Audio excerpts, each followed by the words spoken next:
In this video, I am going to show you how to make an effective outline for the IELTS Writing Task 2. Now, there are two reasons why you really want to make an outline before you start writing. Reason number one is that most people, they go ahead and they look at the question. We've got a question here, and then they just start writing. Now, the problem is that you're going to waste, on average, about 15 minutes not writing, just thinking about what to write.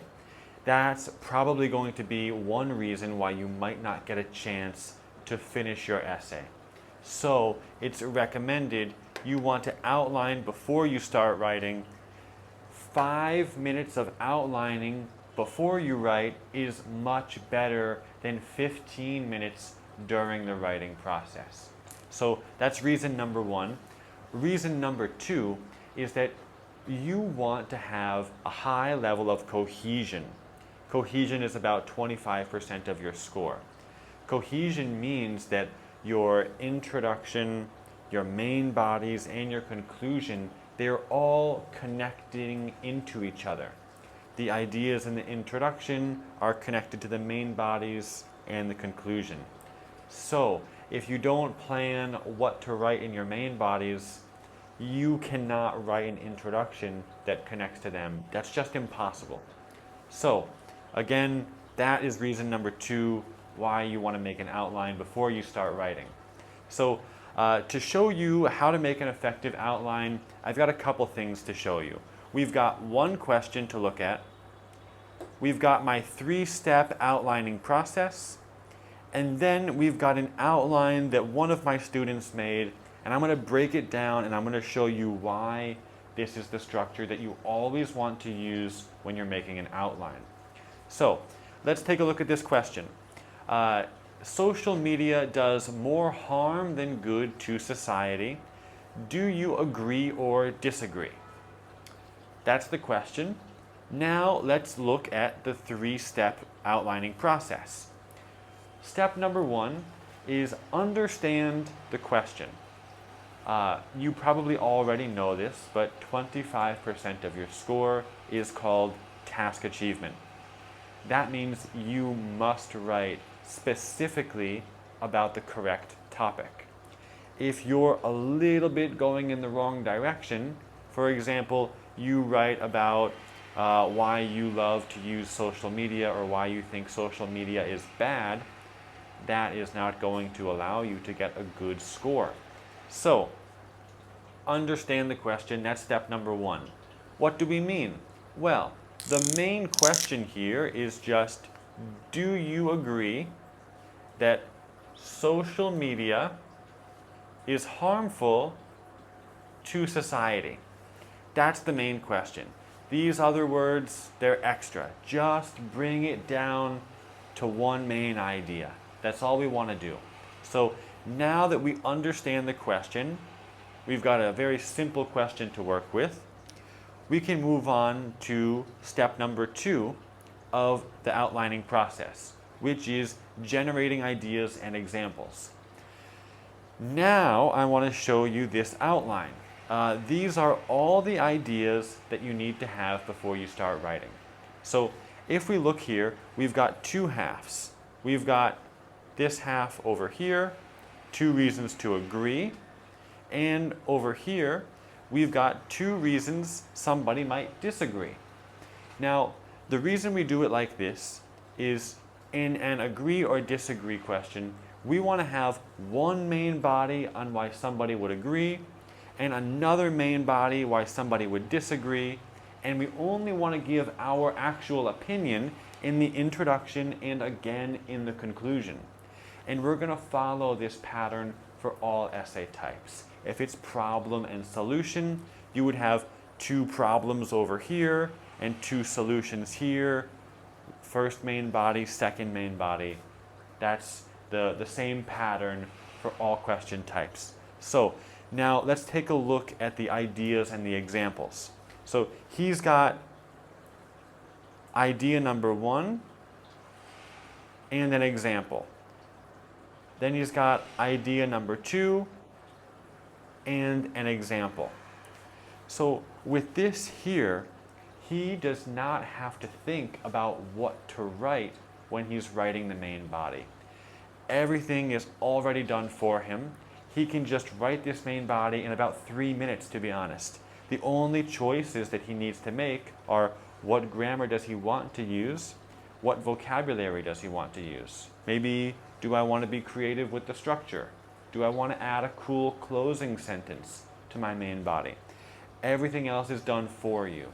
The rest is just grammar, vocabulary, other things. All right? So if we take a look here, his first idea is social media distracts you.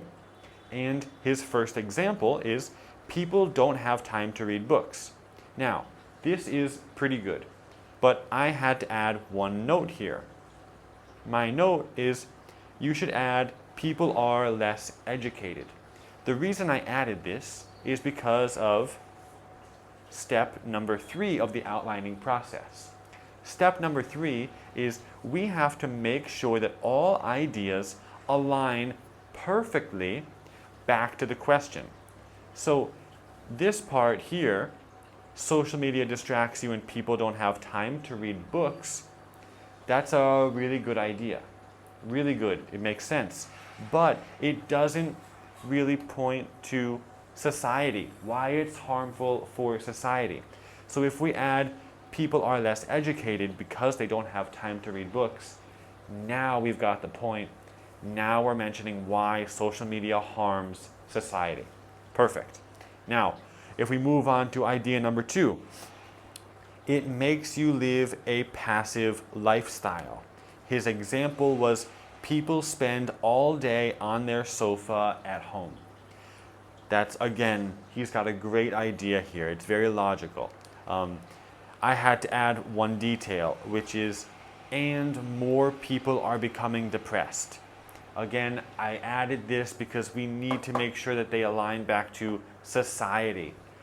This is why the 3 steps are all very important. If we understand the question, then we can generate the correct ideas.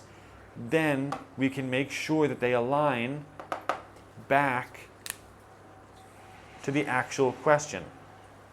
They are all connected. These 3 steps are very important. So let's take a look here. His first main body is done. Now we can move on to his second main body, which is going to be why somebody would disagree that social media is harmful.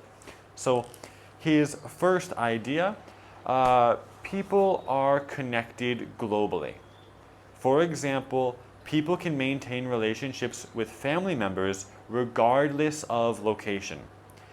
This is really perfect. That's really perfect. It aligns very well. This is clearly good for the world if you can stay connected with your family members regardless of where you are in the world. I don't think you really need to add anything else there. Idea number 2, job opportunities. For example, people can find jobs more easily. That's great.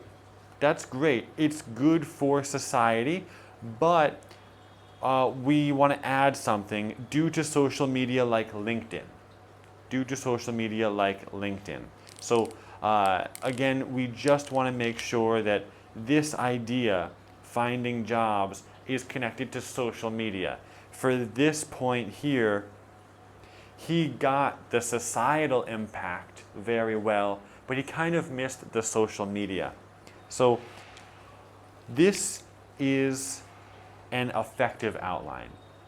And this is the 3-step outlining process that allows you to make an effective outline. And I will tell you just one more time why it's effective. It's because when you start writing, if you start writing right now, you don't have to think. All you have to do is choose how you want to order these ideas, what grammar you want to use, what vocabulary you want to use. Everything is already done for you. Your writing process will be much faster, much more connected. You're going to have a lot more brain power to think about the grammar.